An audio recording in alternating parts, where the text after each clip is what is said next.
Today we're going to talk about the importance of shooting with both eyes open.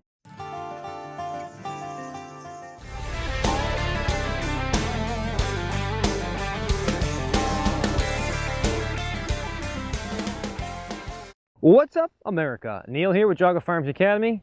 Thanks for watching. Shooting with both eyes open. So why do we want to shoot with both eyes open?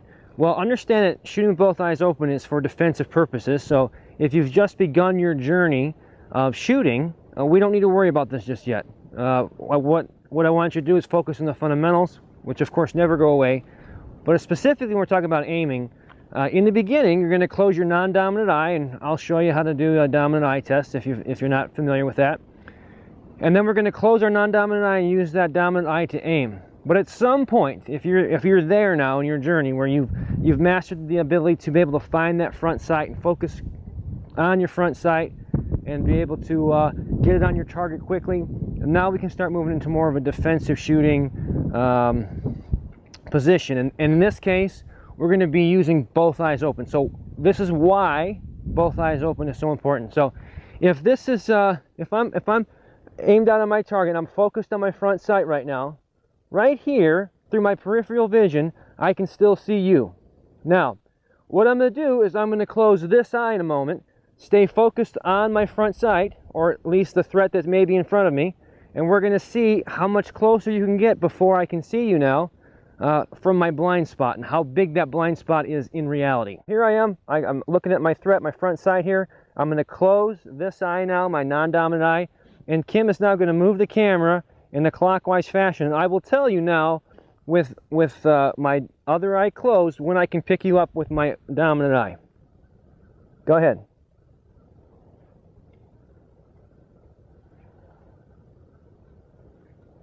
Stop. Okay. So that right there is a drastic difference as far as my blind spot. That means that without the use of both eyes, I'm literally missing this entire area from about a little past my parallel line all the way to you. So this is completely blind to me. Now what we're going to do, same concept, except this time rather than Kim just moving out in the clock position, she's actually going to come towards me in an angle. And we're going to see how close I can get before I can actually visually see you with just this eye. So we're going to go back to our starting position. So my eyes are open, close my non-dominant eye. Now Kim's going to proceed towards me here.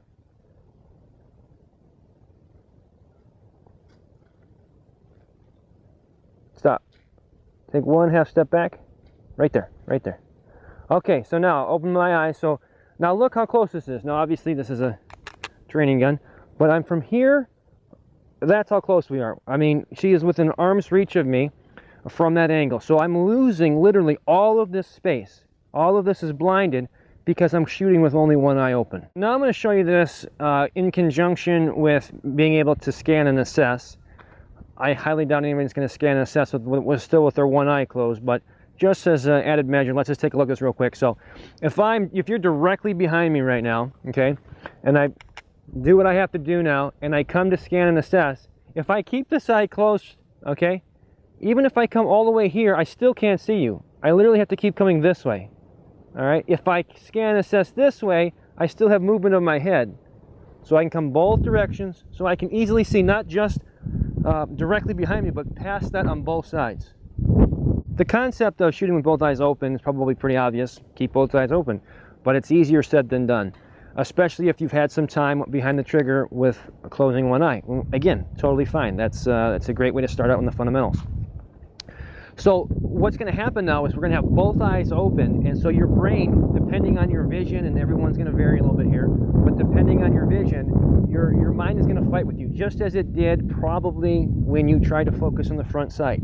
I can't tell you how many students I've had that have no formal training, and they do what most shooters without any education do, and they look at the target, okay? So now that I'm shifting them back to the front sight, because there's not a huge distance, I mean, I doubt you're shooting a 12-inch long gun.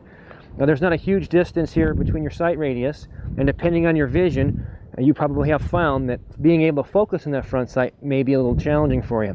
So now we're going to add a little bit more to that, because it's much easier to be able to do this with one eye, but now we're opening that eye.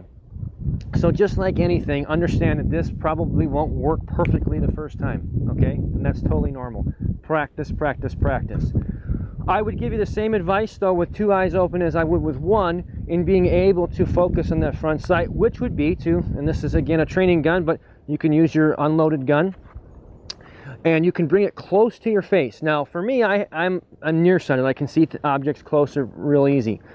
So for me, this works really well in being able to distinguish that clear front sight from the rear sight and the target. So this is out of focus, that's out of focus, and this is crystal clear. So if I move it real close, that's super easy to do. Now, as I move out, back in the day, that became a challenge where my mind wanted to switch back to that target again, or it wants to switch to the rear sight, or whatever the case is. So I have to consciously switch back and forth. Eventually you'll get to the point now, it would be very difficult for me. It's extremely odd to come out and not find that front sight. My brain just goes to it automatically. If I'm looking at the thread, whatever the case is, as soon as this interrupts my vision, boom, I'm on the front sight. I'd have to consciously try not to do that. And so we want to begin to do that. So if it helps you in the beginning with both eyes open, bring the gun close to your face. I know it seems weird, but again, we're not shooting any live rounds, or you're going to use a training gun, whatever the case is, till I can focus on it. Then I'm going to slowly begin to move it out. If I begin to move it out and I lose that focus, let's say I can focus here but not so much here, fine. Bring it back a little bit, recalibrate your focus on there, then start to move out again. And you'll just keep doing this kind of sawing motion until that you can get all the way out to your extension by able to see that front sight clearly with both eyes open. All right, I know this is kind of weird. Kim's holding the camera and I'm behind her trying to hold the gun here. But I just want you to I'm trying to give you the best visual representation that I can. So I would bring this sight close to my face so that I can see that front sight. As I move it out, if it gets out of focus, then I'm going to bring it back again until it becomes clear. And I'm going to keep going back and forth like this until I'm able to focus on the front sight. Now, obviously my rear sight would be in a line and I have a proper sight alignment and sight picture at this point. I can't really do that with this camera because it's going to fight with me and try to focus on the rear sights. When I first started shooting, I had a lot of trouble focusing on that front sight and staying focused on that, not looking at the target or the back sights, and also learning to shoot with both eyes open. 2 techniques I found really helpful with this was a technique that Neil just showed you, where you bring your weapon close to you and bring it out, and also just bringing your weapon up and down, just getting used to catching that, doing this at home with dry fire practice.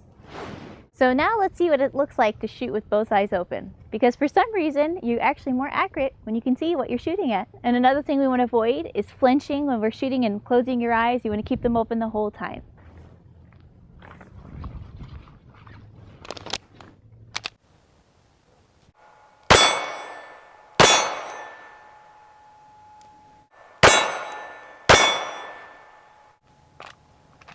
I hope you found this video helpful. If you did, please give us a thumbs up. We always appreciate that. And if you haven't done so already, you can subscribe. Also follow us on Facebook and Instagram. And until next time, remember, it's always better to be judged by 12 than carried by 6.